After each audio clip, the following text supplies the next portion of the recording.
is that belief in a God actually gives you a way of seeing the world which actually makes an awful lot of sense of it. Now, you'd rightly come back and say, well, that does not prove anything. We don't need God in order to explain the natural world, but he's positively improbable for exactly the same reason as the sudden conjuring into existence of an eye. Because it means that God is one who doesn't just be a compassionate, distant spectator of what's going on, but one who has been here before us, and thus people can turn to with confidence, knowing that God understands what they are going through. I almost get the impression you're not interested in the question of did God reach out and pluck that child. I mean, it's almost as though you're constantly concerned with the psychological impact with the symbolism, and yet you did say you thought that God saved that one child, and that, I still repeat the question, it really does seem to me to contradict the very reasonable thing you said before, and just now again, that the world is the world, and you would not expect God necessarily to be able to interfere. Alister, for an apologist for religion, to be able to say that you once were an atheist gives you a certain amount of street cred, which not everybody can boast. Could you tell me a bit about your journey from that position to where you are now? Well, I think when I was growing up in Northern Ireland, I did feel very strongly that religion was something that caused violence and difficulties. And certainly, I think growing up in Northern Ireland, you can see how easy that would have been to be the case. And back in the 1960s, of course, everybody was a Marxist, and I followed that intellectual fashion. And so it just seemed entirely reasonable to adopt an atheist approach. And of course, at the time, I was studying natural sciences, wanting to go and study chemistry at Oxford. And again, it just seemed to me that the sciences and atheism almost, if you like, rolled into each other in a very intellectually satisfying way.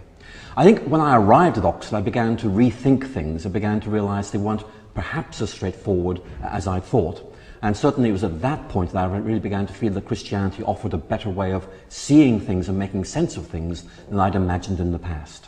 Right, thank you. This is sort of coming to the end of a fairly long period of interviewing people, and in America and in Israel, I've interviewed some fairly, what should we say, odd bedfellows of yours, and I sort of feel I ought to give you the opportunity to say something reasonable, because I've interviewed people who said, I'll believe in evolution when I see a monkey give birth to a man, or I've interviewed somebody who thought that it was right that adulteresses should be stoned to death. I mean, how do you feel about being, in a sense, in the same camp as people like that? I think any member of a group, whether it's religious or anti-religious, obviously finds themselves in company that they might feel at times rather uneasy about. For example, many atheists would be alarmed at some of the violent ideas you find in other atheists. And I certainly do find myself concerned about some of the more extreme views, some of the more violent views I find amongst religious believers. And certainly I would want to try and emphasize the fact that Christianity is a rational faith, that it certainly believes very strongly in God, but it also believes that we can make sense of the world, and therefore to engage in dialogue with people like you is immensely important, partly because it advances understanding, but also because in principle it is extremely important to be critiqued by people with alternative viewpoints in case we've missed something. Yes. Well, I've been trying to engage in dialogue, and repeatedly was brought up short by the fact that there was no dialogue to be had, because at some point the trump card of faith is produced, and there is no arguing with that. Now, I know that in this book you take me to task for my, as you think, misunderstanding of faith, and I wonder if we could talk about that a bit.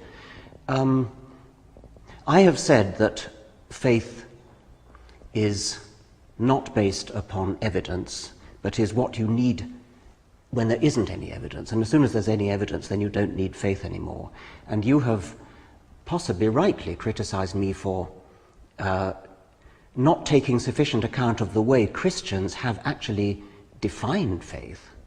And I understand that. I understand that the way Christians define faith does not correspond to the way I define faith. However, I don't understand where you're coming from when you do say something like faith is based upon reason. I mean, what kind of reason, what kind of evidence do you use to support your faith? Well, I think that's a very fair question. And certainly, I'd want to say immediately that we're talking about a slightly different situation than, for example, evidence that the moon orbits the Earth a certain distance. I think that one of the big questions one has when one tries to make sense of anything that is big, for example, what is the meaning of life, why we hear things like that, is that there are many explanations. And inevitably, this means we have to try to do what Gilbert Harman described as infer to the best explanation. In other words, there are many possible ways of explaining this. We have to make that very difficult judgment, which is actually the best of these. And the real difficulty I find, and certainly I appreciate your concern at this point, is that evidence takes us thus far, but then when it comes to deciding between a number of competing explanations, it is extremely difficult to have an evidence-driven argument for those final stages. So what I'd want to say is that I believe faith is rational in the sense that it tries to make the best possible sense of things. But in the end, it has to move beyond that, saying, even though we believe this is the best way of making sense of things, we cannot actually prove this is the case. And therefore, although I believe faith is rational in the sense that it gives the best possible case it can give, there is a point at which it goes beyond the evidence. And it's at that point, I think, that your concern that it might be irrational, I think, comes into play. I suppose I would say that at that point where it goes beyond the evidence, that's when it becomes faith. And before that, it isn't faith at all. It's using evidence in the proper way that evidence should be used. I think I take your point. I think what I'd want to say is that evidence perhaps leads to some probabilistic judgment. There is a possibility there might be a God. But the question is, how do we actually confirm that? Yeah. And there is a sense in which I think one has to say, in the end, we have to make a decision of some sort. There is none, we can't make a decision, or there is a God. And in the end, I think that means stepping out in a degree of faith, whether that is to say there is no God and we'll act on that basis, or whether we decide there is a God and we'll try and act on that basis. Right, I'm glad I mean, I quite agree with you. We want to talk probabilities. Yes. Neither of us can say with certainty, 100% certain, 100 or 0% certain. So we do need to talk probabilities. There is a tendency for some people to say... I'm so sorry, very sorry, slight sound bite. Camera at speed. Action, Richard. Of course, I totally agree with you. We've got to talk probabilities. Nobody can be certain one way or the other. I think there is a tendency for people to say something like this. You cannot disprove the existence of God. Therefore, that immediately jumps us to 50-50, as though there was some sort of even-steven probability, simply because you can neither prove nor disprove. Now, I think we'd both agree that we don't want to jump to 50-50, that there are all sorts of probabilities that lie between 0 and 100, and which are not necessarily 50.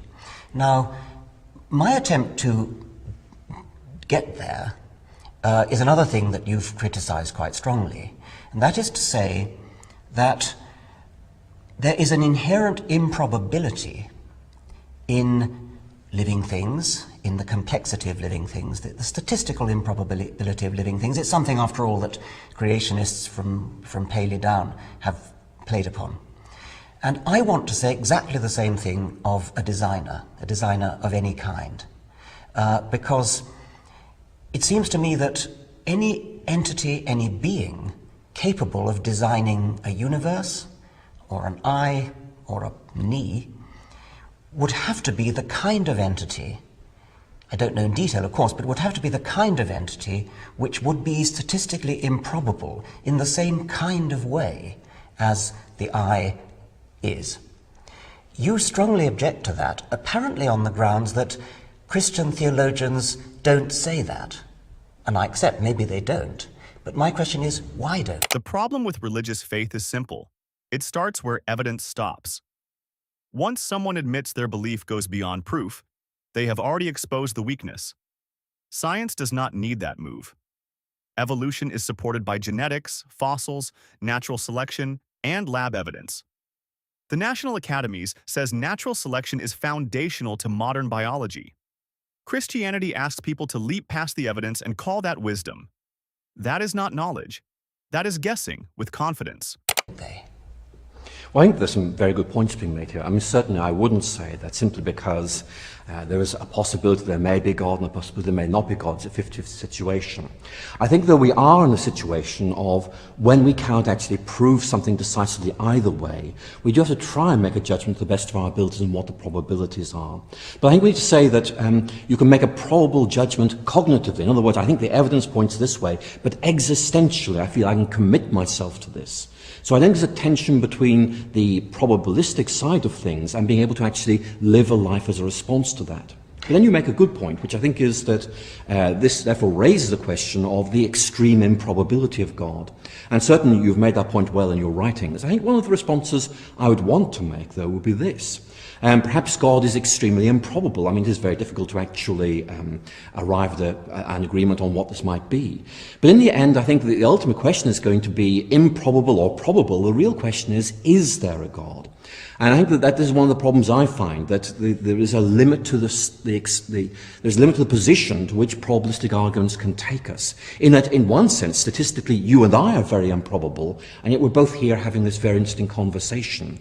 And so in one sense, there is this very difficult judgment about, given the fact that it may be improbable, does that actually mean that this is not the case? We are indeed very, very improbable. Because we're so improbable, and all the rest of living things are improbable, we desperately need an explanation which explains that improbability. Now, as you know, evolution by natural selection does exactly that. It does indeed start from very, very simple beginnings, maybe not ultimately simple, but at least much, much simpler beginnings than anything which is produced. And the elegance of the theory is that over millions, billions of years, you get a gradual mounting up of the staircase of improbability. And it all happens gradually. It never makes too big demands, too formidable demands upon our credulity. The sudden conjuring into existence of you or me, or any part of us, would indeed make unreasonable demands on our concept of chance. It couldn't happen. We really, really need a theory which starts from simplicity and makes complexity, makes improbability by gradual degrees. That, as we both agree, is what evolution does. Now, the point where we seem to slightly part company is that I think the same must apply to God. Now, you've said correctly that I can't put a figure on it. I can't put a figure on the eye either, but everybody agrees intuitively that the eye is far too improbable to have suddenly jumped into existence. And I want to say the same about God, and you don't, and I don't understand why not. I think we have a very interesting disagreement. I'm sorry. I'll try and recapture mine. I think we have a very interesting disagreement here. And one of the points I'd like to try and make is, although it's difficult to understand, that in one sense the Christian understanding of God is above rather than within the natural process. And therefore, for me, God is not so much someone who needs to be explained as someone who actually gives a ground of explanation. And so going back to this whole question of how we arrive at any decision about this, I often go back to C.S. Lewis, who once wrote, "I believe in Christianity as I believe the sun has risen, not simply because I see it, but because by it I see everything else." And Lewis's point there, which I think I find quite persuasive, is that belief in a God actually gives you a way of seeing the world, which actually makes an awful lot of sense of it. Now, you'd rightly come back and say, well, you know, that does not prove anything, and I concede that point. But nevertheless, I believe that one of the questions we have to face here is what worldview, what way of seeing things actually enables us to make most sense of what we see around us and the implications for our lives. And so in that sense, I would want to say that I invoke God not as something within the natural order, but rather as something that actually makes more sense of the natural order than otherwise might be the case. Sounds a bit to me like a sort of intellectual conjuring trick. I mean, you kind of conceded the point, but then said, well, if you believe in God, it illuminates everything else. And I could well imagine, for example, that it doesn't just illuminate the natural world for you, but illuminates a kind of internal world where you feel a subjective awareness which you can make sense of by assuming God.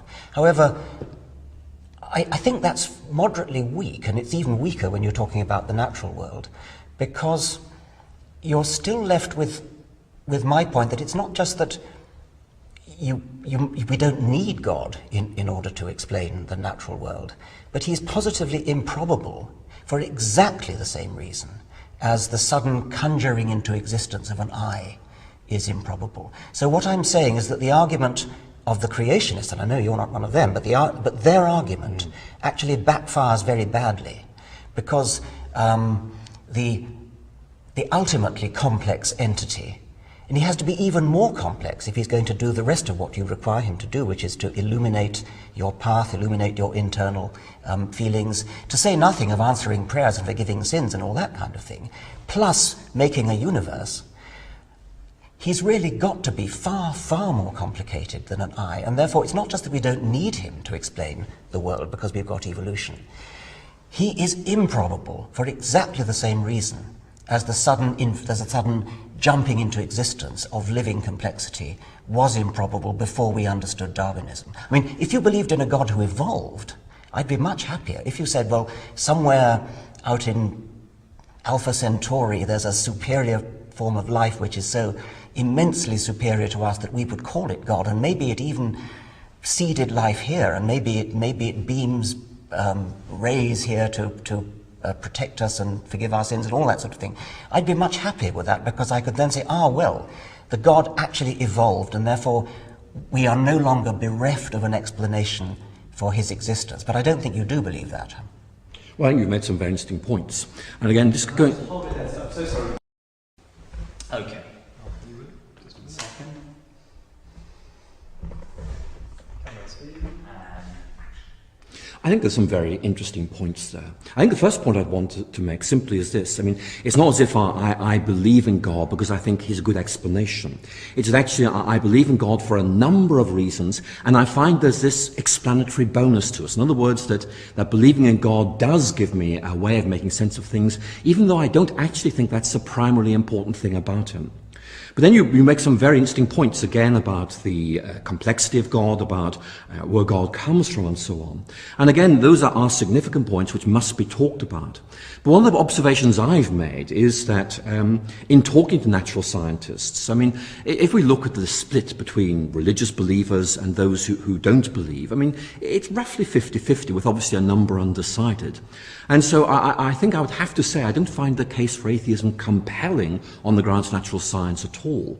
I think the issue, as you put, of where God comes from is a very significant question. But from a Christian perspective, that isn't really the question that is to be asked.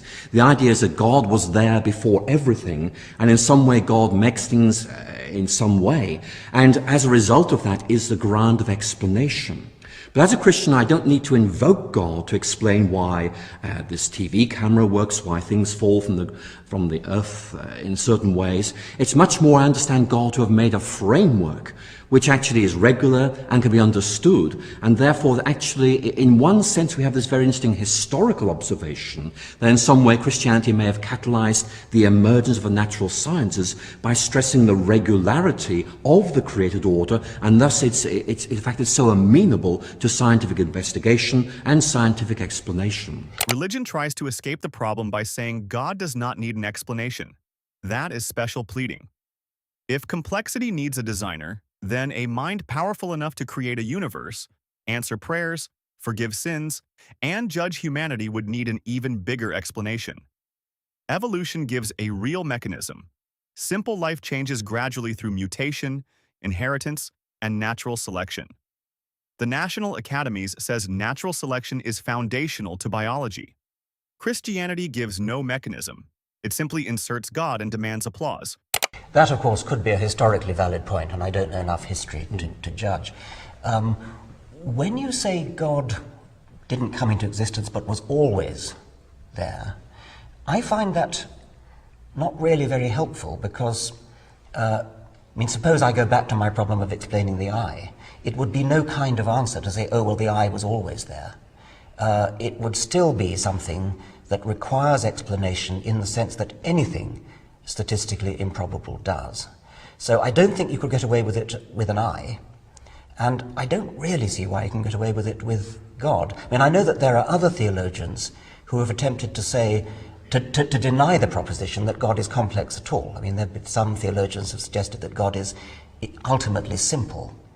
And that would be fine as far as explaining his existence is concerned. I could easily believe that an ultimately simple God's always existed. But then he would not be capable of doing what we expect of him, which is setting up the laws of the universe.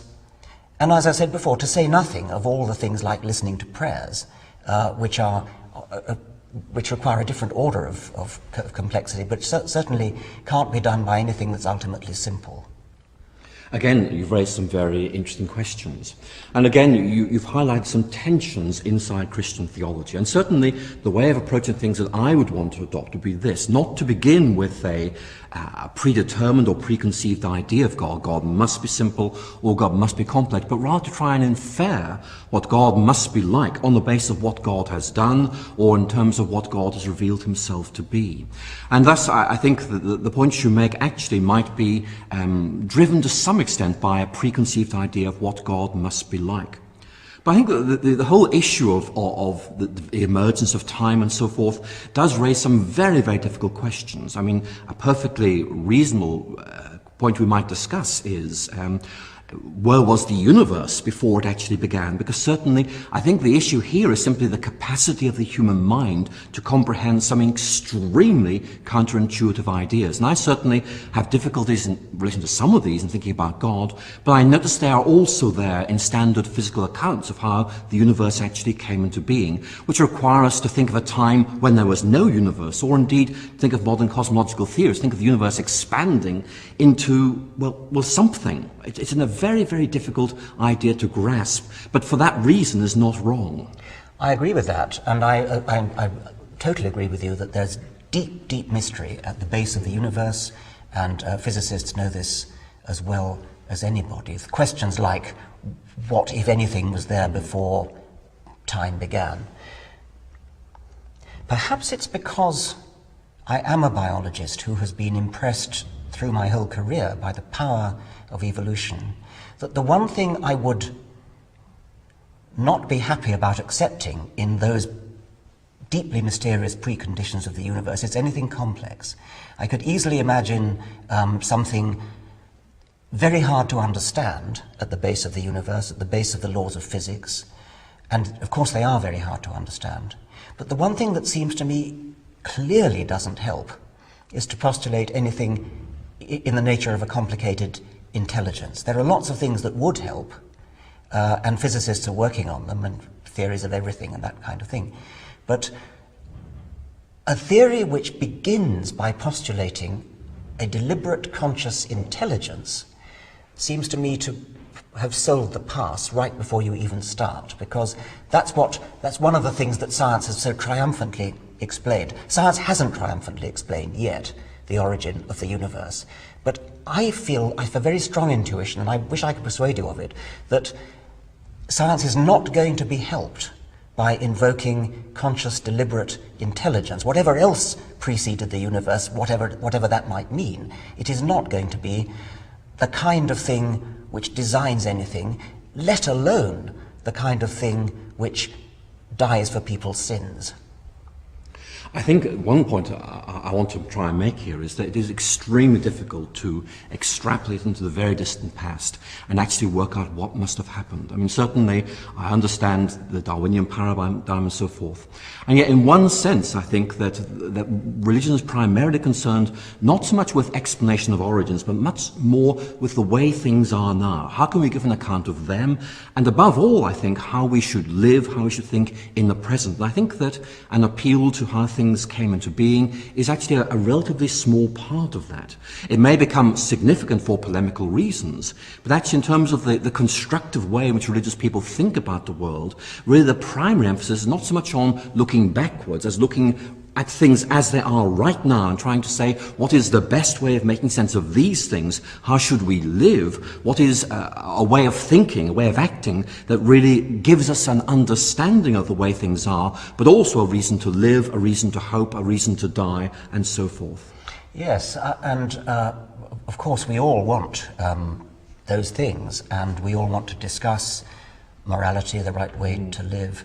But religion does make claims about existence which don't seem to me to be essential for the moral good life that you're talking about, and Christianity might very well be a guide for a good life, but or indeed Judaism might be, or Islam might be, but I can't see how that has any bearing upon the existence claims, and you're almost saying that doesn't matter to you, that that's a less important thing than the way things are now and the way we ought to live now. From what you were saying before, I could imagine that you would be some sort of a deist, some sort of a believer in an ultimate prime mover, although I would depart from you there as well. But I don't understand why you're a Christian. I mean, that Christianity has got an enormous amount added onto that, as you've just implied. The idea of redemption, the idea of atonement, the idea of original sin, the idea of forgiveness, the idea of prayer. These things seem to have no substantiating basis at all, and yet you've grafted them on. One would be tempted to say, for no better reason than that that's the way you happen to have been brought up. Well, I think you've raised a very important question, and it really allows me, I think, to be able to amplify some of the things I've been saying thus far. I think what I'd want to say is that, in the end, one of the key reasons why I believe in God has to do with Jesus. And therefore, for a Christian, one of the central themes is going to be what actually happened in the life and death and resurrection of Jesus, and what is its meaning. Because for Christians, it's not simply abstract thinking about a God. I mean, I believe in a God very, very strongly, but the reason I believe in God is not reflection on the way the world is, or indeed sort of theoretical reflection on the idea of God. There's actually this very focused concentration on the life and death and resurrection of Jesus, because in that I see something which really holds the key to everything. And for me, if I may just overstate very slightly, one of the key reasons for Christians believing in God is actually Jesus, because we see there something which demands explanation. And that really, I think, is the ultimate ground of faith for a Christian, rather than more abstract reflection about God. Now, you rightly then make points about me possibly adding on things about redemption, original sin, and so forth, but actually, I would say I don't. That in fact, these are all core ideas. And in fact, that in one sense, the idea I add on is not so much Jesus' life, death, resurrection, the idea of forgiveness, the idea of Jesus' relevance for us, but actually that the explanatory capacity of the idea of God, for me, emerges from this. And I then bring that to bear on the sciences, but it's not actually the primary reason why I believe in God. If you like, it's a very significant and very welcome addition, but it is not the primary focus in my view. If you like, Christianity is not so much about explanation, but about salvation. But it turns out that the Christian vision of salvation... Christianity retreats whenever the evidence gets hard. First, it says God explains the universe. Then, when that fails, it says religion is really about meaning, hope, and salvation. But Christianity still makes factual claims. It says Jesus rose from the dead. It says prayer connects humans to God. It says sin can be forgiven through blood sacrifice. Those are not feelings. Those are claims about reality. Britannica calls the resurrection a central Christian doctrine based on belief, not laboratory evidence. So Christianity cannot demand scientific respect while hiding behind faith when proof is requested. does have explanatory implications. But the evidence for the life of Jesus and what he did, historically speaking, is remarkably thin, wouldn't? I mean, modern theologians surely agree about that, don't they? Well, I think that there are obvious questions about how we can have reliable historical knowledge about such a distant figure. And yet the New Testament dates from remarkably close to the time of Jesus, much closer than, for example, standard Roman biographies of emperors. And anyway, it's not so much really the details of the biography, it is the way in which Jesus' life was perceived to have certain significance by his first followers, which resonated with their experience and moved forward built from there. And so I think we're dealing with something which actually was seen to be significant and was seen to be capable of transforming people's lives. Now, obviously, the point you'd want to make is this must be interrogated concerning its reliability. But certainly as you read the New Testament and the early history of Christianity, you can see people convinced that something of decisive importance has happened, which has the capacity not simply to transform their lives, but also to explain what they see in the world around them. Right. Obviously, one of those central points is the idea of original sin and redemption. As I understand it, sin is supposed to have been, in some sense, paid for by the death of Jesus, the torture and death of Jesus. Someone coming to that from outside might think it was a really rather unpleasant doctrine, because we have the idea of punishment as a way of expiating sin, which has some unpleasant aspects to it. It also has the idea of punishing somebody else for the sins that he didn't commit. It has the idea of, at least in some theologies, punishing him for a sin which was committed by a man, Adam, who didn't even exist. In other theologies, it includes the idea of expiating sins which have yet to be committed in the future, whether or not we future people choose to commit them. And finally, one's left with a sort of slightly mischievous feeling, well, who was he trying to impress anyway? Because after all, if he was one of the manifestations of God, if he wanted to forgive us our sins, why didn't he just forgive them instead of going through all that self-torture? I think you've raised a lot of questions there, and you've rightly said theologians differ slightly. The point I'd want to make would be this, that what Christianity is saying is that there seems something wrong with human nature, that we just don't possess the capacity to transform ourselves, that in some way, in order to experience and enter into the redeemed life, something has to be done for us. It's a question of not having the adequate resources to actually transform ourselves to be saved. And therefore the Christian understanding is that in some way, the life and above all the death and resurrection of Jesus are the basis for this transformation. Now obviously theologians disagree, but a very key theme is that in some way, by entering into the world in Christ, God is demonstrating the extent to which we have wandered from him, and also his yearning or longing that we should actually come back to him. So for me, the death of Christ is about God demonstrating love for us, bringing home to us how far we are from us, but also, if you like, making it possible for us to return to him, to relate to him, with the removal of barriers such as sin or guilt which stand in his way. And so for that reason, Christians have very often, rightly I think, thought of the death and resurrection of Christ as being right at the center of the Christian faith, because it is at this point, if you like, that this great act of redemption has taken place, and which we're being asked to respond to in some way. But it's almost as though you're slipping away from the factual veracity of this and erecting the death of Jesus as almost a kind of poetic, symbolic act. And I've noticed a tendency for theologians to do that a lot, and to sort of almost say, oh, we don't care what really happened. What matters is the symbolic meaning. It's almost as though if, say, at some future date, the double helix model of DNA were ever to be disproved, and then if scientists had become so religiously committed to the idea of the double helix that they would say something like, oh, we don't care whether it's actually true that it's a double helix, but what meaning does the double helix have for us today? Perhaps the affinity of the bases for each other, the purine for the pyrimidine, the way the double helix coils round itself has meaning for us in terms of a loving relationship.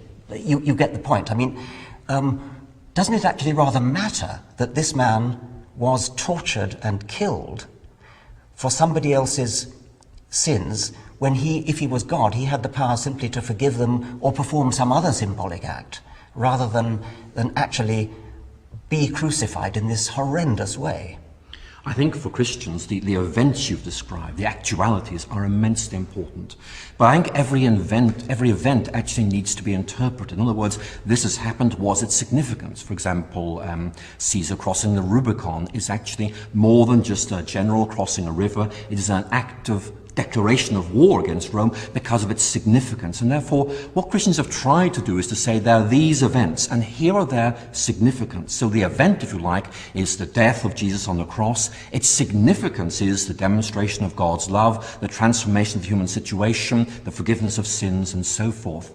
And certainly I wouldn't want to minimize for one moment the pain that Christ suffered, the apparent torture, as you rightly say, he went through. And from a Christian perspective, that is not about glorifying torture. It's not about in any way saying, let's do to other people what they did to Jesus. It's much more saying, look, in Christ we see God entering into the world at its darkest parts. The worst that the world could do, the punishment of Christ, his rejection, his torture, his agony, his death, and so on, then in some sense God entered into those darkest parts of the world in order to redeem it. And certainly, you mentioned earlier I might have been a deist. I hope I'm not, because a deist would simply take the view that God is up there looking down on things, perhaps benignly. But the kind of God I believe in is a God who actually enters into this world, takes on this world at its worst, in order to try and transform it. And that really is part of this gospel of redemption, that in some way God chose to enter this world to bring about its transformation through Christ. I understand what you believe. I wish I understood why. Christianity's redemption story is morally ugly when you say it plainly. An innocent man is tortured and killed to pay for other people's sins.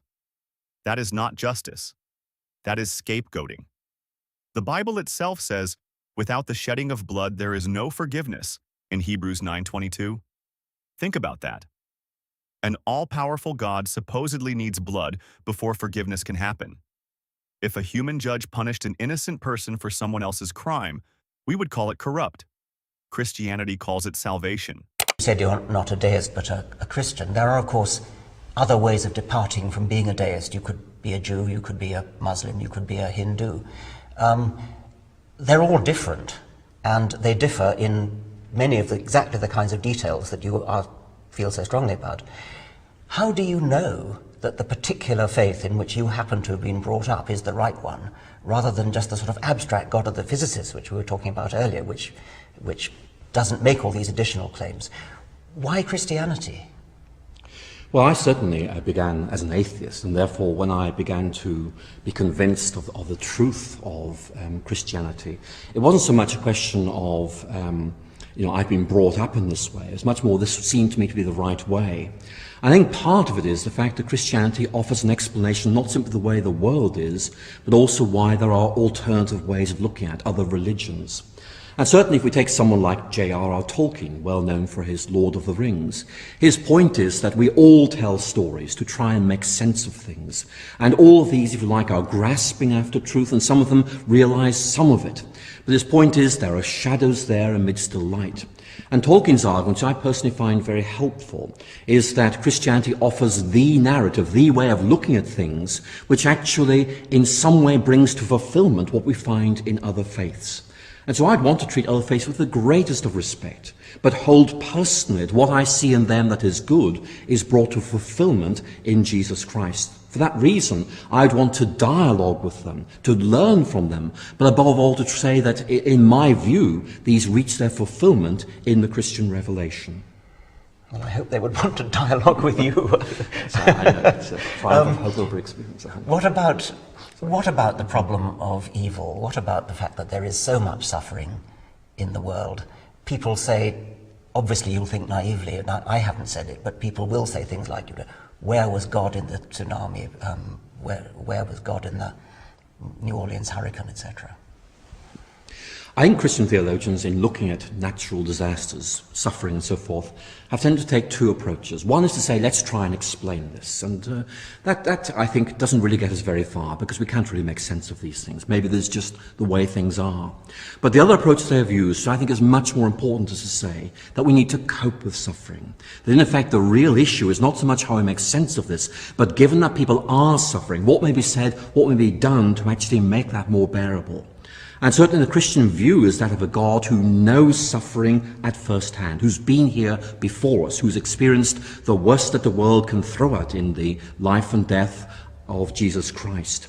And I certainly do find that consoling. It also animates me to want to try and do something about those who are suffering at this moment. So it's not simply a question of intellectual reflection, it's about wanting to try and get out there and do something, because I believe that's what God would want me to do. When you read of tens of thousands of people being killed, drowned, or blown away, whatever it is, and then you read that one child was saved, and the parents are thank God for saving this one child, doesn't the irony of it strike you? I mean, that God could have saved all those 10,000 people. Why would he save this one child? I mean, I would hope that he would say he didn't save the one child was just lucky. But there are many people whose faith in God, almost unbelievably, I find, is increased when there's a disaster of this kind, rather than being decreased. I mean, can you get your head around that? I think I would love to be able to explore the question of whether the world could be made in a different way, so we don't have these seismic shifts. Could we make a world where there weren't these things? Could we make a world in which these shifts didn't take place with resulting tidal waves and so forth? I don't know the answer to that question, but it's a very significant question all the same. But in response to your question about a child being saved, I think one of the most fundamental instincts in human nature is to want to give thanks for things that happen that they believe to be good things. And certainly I fully take your point that it seems ironic that when many have died, we should be thankful for one being saved. And yet for the parents in question, that would unquestionably be something they felt overwhelmed by, and would be the most natural thing in the world for them to want to give thanks that their child had been saved. Of course, and I mean, I would agree with that. I'd agree that the psychological benefit of that is huge. But would you, as a detached scholar and theologian, would you want to say God saved that one child? I would want to say that God saved that one child. I would also want to say that the parents in question were right to give thanks for that. But I would therefore not want to say, I think, that God was in some way responsible for what happened elsewhere. I'd want to say that rather the limitations of the way the world is lead us to the point where this happened in the first place. In other words, that the key question is, could a world be made in which these volcanoes do not erupt, in which there is no shifting of plates, where there are no tidal waves? And that, I think, is not a question about God. I think it's a question about the way things are. I can't help feeling you're painting yourself into a rather awkward corner here, because on the one hand, you're saying, well, these are plate tectonic events, and could one imagine a world that didn't have plates drifting around and therefore the occasional earthquake and tsunami? And perhaps you can't. But if God has the power to, I mean, I thought, to be consistent, you would say, no, the plate tectonics is part of God's creation. God is a creator of a world, a universe in which plate tectonics is part of it, and therefore he can't change that and wouldn't wish to. It would be almost undignified. It would almost be a kind of blasphemy to go in there and start messing around with this perfect creation which he's made. But then you suddenly say, well, he saved the one child. I mean, that seems to me to be completely to undermine the rather loftily but consistently reasonable position that you've come to about the way the world is made. You're suddenly backtracking and saying, oh, but he can just reach out and pick out one child and save that one child. How do you reconcile that? I think a lot of debate about the whole question of suffering and so forth involves saying, here is the world we know. Now, here is another world in which these things don't happen. And there is this idea that somehow that imaginary world can be used as a way of judging this world. And certainly we find that in both Christian and indeed atheist writings. I want to say that the world as we know it is the only one we have to compare it with.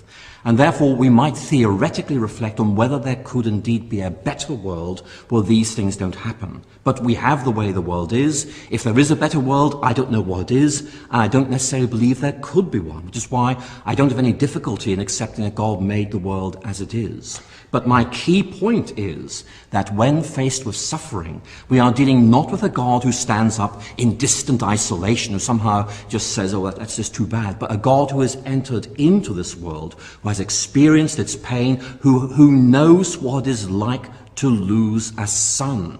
And for Christians, that's immensely important, because it means that God is one who doesn't just be a compassionate, distant spectator of what's going on, but one who has been here before us, and thus people can turn to with confidence, knowing that God understands what they are going through. Christianity collapses when disaster enters the room.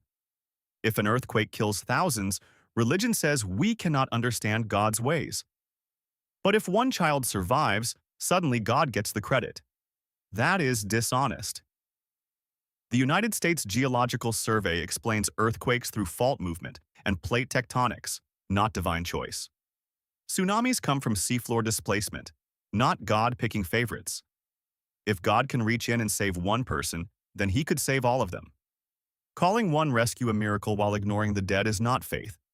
It is moral evasion.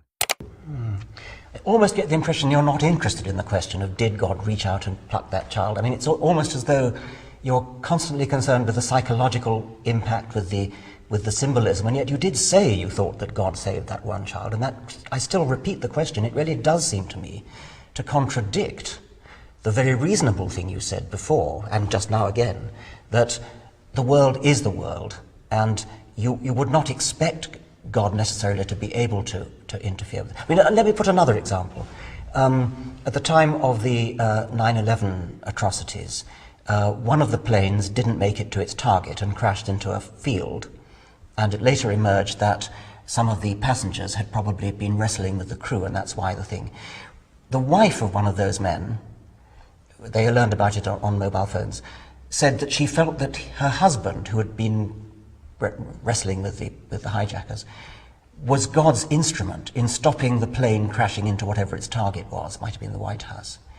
And my friend in America who sent me that bit of information said, I thought very reasonably, if God wanted to stop that happening, why didn't he just give the hijackers a heart attack or something? Why did he have to do it in this extraordinarily roundabout way where passengers went and wrestled with the crew and the plane crashed, killing everybody on board, and three other planes met their targets? I feel you're being extraordinarily inconsistent well, maybe you don't agree with her, but it sounds similar to what you were saying about the child rescued from the tsunami. Inconsistent in, on the one hand, saying the world is the world, it runs the way it is because God made it that way, and he can't just interfere capriciously and arbitrarily. But on the other hand, you are allowing him to interfere capriciously and arbitrarily. And even if you don't, which I think you do, lots of other people do believe that. And it does reinforce their faith. Every time there's a major catastrophe like this, people's faith in God goes up. I find that totally bizarre. Well, I don't think you should. I mean, I think that one of the reasons why people believe in God even more from natural disasters is because basically it strips away a whole series of levels of assurance about the way the world is. People begin to realize how dangerous the world is, and thus a whole series of fundamental questions are raised about what is the ultimate ground of my security. If there were to be a tidal wave tomorrow, well, what would I depend on? What is the ultimate reason for being here? Who can I turn to in these very, very desperate moments? And it's not simply a sort of primitive superstition, let's turn to God. It is rather that the act of turning to God is found to actually provide the solace and transformation and consolation that people are looking for. Now, we haven't talked about Karl Marx very much, but one of the points he made, which was a critique of religion, is that it offers people this consolation in moments of great desperation and great unhappiness.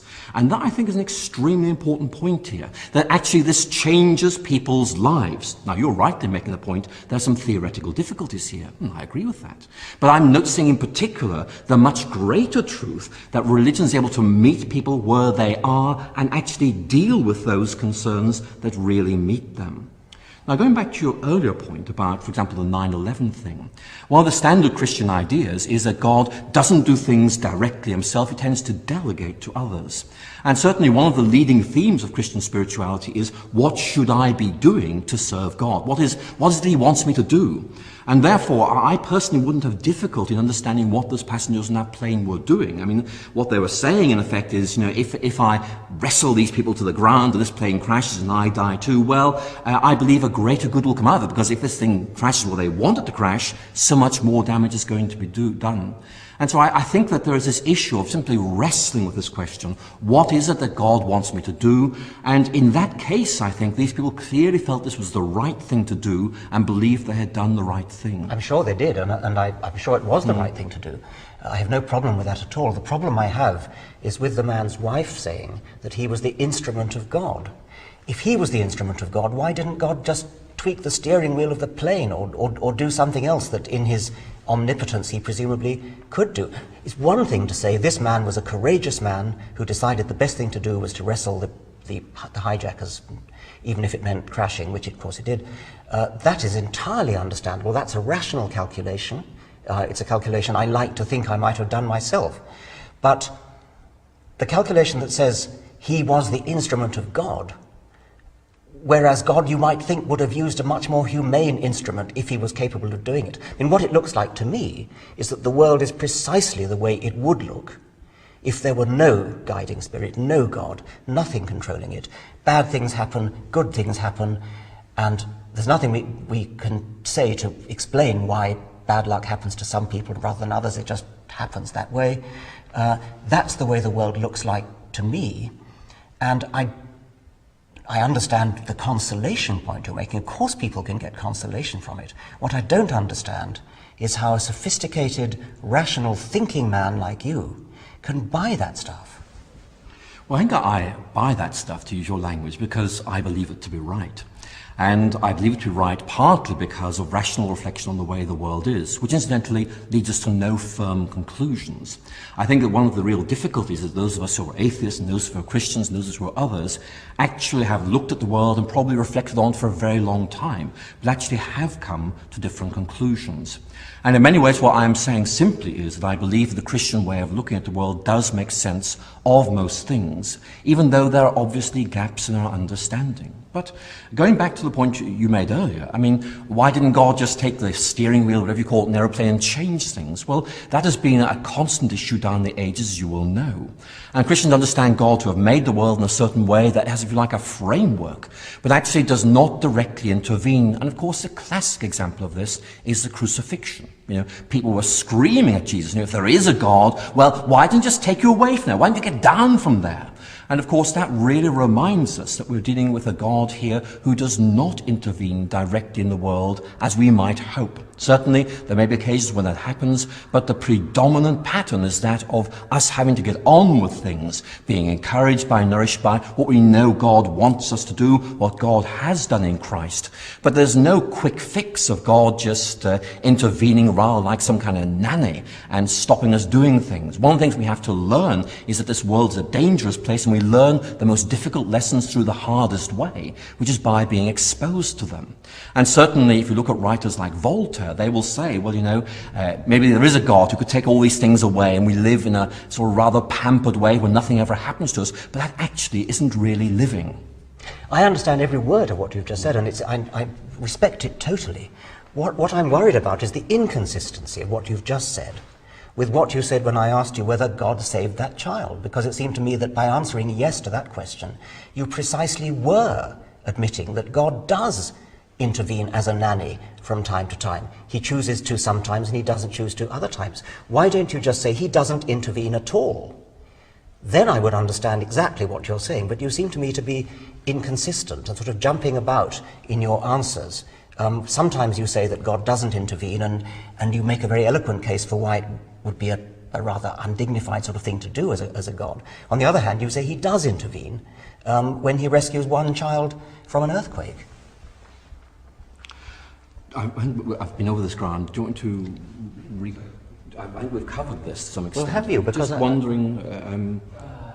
I mean, you, but To be honest, I haven't quite got it myself. Okay. Reformulate. Reformulate. it's concentrating on this one child. Is what We're concentrating on this one child. Yeah. Okay. Right. So we're focusing on that one situation. Okay. Yeah. I think that in the case of, for example, a child surviving where tens of thousands, others did not, then clearly, some have died. Let me start again. Just refocus. I think in the case of a situation where many thousands may have died, for example, as in a recent earthquake, yet one survives, obviously there is this very important question: did God choose to save that one? If so, what was wrong with all the others?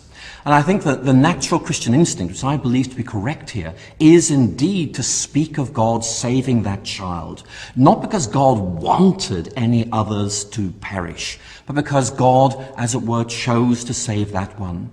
And I think that the whole language here, which we find, for example, in Augustine, is that of God wanting to do something in the midst of a world which is not perfect. And again, the Christian vision of the world is that this is not the way God wants the world to be. It's the idea of an imperfect, a fallen world, a world of suffering, where things happen which God does not want to happen. And the key point, again, I want to stress is that I do not believe it represents any failure on God's part, that this is a world of suffering, a world of death, a world where things happen which we know God would not want to happen, and at the same time be able to say that in some way God is able to bring some good out of these disasters, for example, by saving a person there, by doing something else there.